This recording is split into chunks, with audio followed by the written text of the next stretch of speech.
મુખ્યપ્રધાન ભૂપેન્દ્ર પટેલ સહિત પ્રધાનમંડળ અયોધ્યાની મુલાકાતે છે, જ્યાં રામલલાના દર્શન કરશે ગુજરાતના પ્રધાનો. વિધાનસભા અધ્યક્ષ શંકર ચૌધરી, મુખ્ય દંડક પણ આ ટીમની અંદર જોડાયા છે. સવારે 11 કલાકે અયોધ્યા પહોંચી જશે આ પ્રધાનમંડળ. સરયુ નદી પાસે આવેલી ટેન્ટ સિટીની પણ આ પ્રધાનમંડળ મુલાકાત લેનારા છે. મોડી સાંજે દર્શન કરી તમામ પ્રધાનો આજે જ પરત ફરશે. વધુ વિગતે વાત કરવા જોડાઈ રહ્યા છે ટીવીના સંવાદદાતા કિંજલ. આ વિશેષ આયોજન છે, શું ઉપક્રમ રહેશે?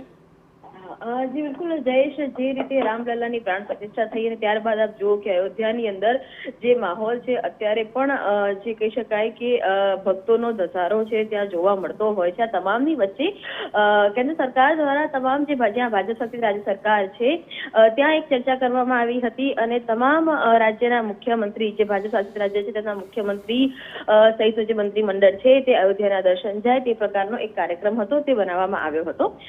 ગુજરાતની જો વાત કરવામાં આવે તો ગુજરાતમાં ગત મહિને જ એટલે કે 24 ફેબ્રુઆરીએ જ આ કાર્યક્રમનું આયોજન થયું હતું, પરંતુ વડાપ્રધાનની ગુજરાત મુલાકાત હતી તેને લઈ અને એ કાર્યક્રમ રદ કરવામાં આવ્યો હતો. જો આજે વાત કરવામાં આવે તો આજે મુખ્યપ્રધાન સહિત તમામ મંત્રીમંડળ, તેની સાથે જ વિધાનસભાના અધ્યક્ષ, તમામ દંડક અને કેટલાક અધિકારીઓ રવાના થવાના છે. સવારે 11 વાગ્યાની આસપાસ તે અયોધ્યા પહોંચી જશે. ત્યારબાદ 11:30 થી 12:30 વચ્ચે દર્શન છે તે કરવાના છે.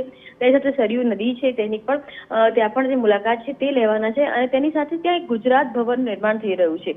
આ પહેલા મુખ્યપ્રધાન જ્યારે એકલા ગયા હતા ત્યારે પણ ગુજરાત ભવન માટે જે જગ્યા પર જમીનની ફાળવણી કરવામાં આવી હતી તેની મુલાકાત લીધી હતી. આજે આ વખત તમામ મંત્રીમંડળ જઈ રહ્યું છે ત્યારે ગુજરાત ભવનને લઈને ત્યાં જે જમીનની ફાળવણી કરવામાં આવી છે અથવા જે આસપાસનો વિસ્તાર છે તેની મુલાકાત છે તે લઈ શકે છે. ત્યાં જે કેટલાક ગુજરાતીઓ છે જે અયોધ્યામાં રોકાયેલા છે તેમની પણ મુલાકાત છે તે લઈ શકે છે.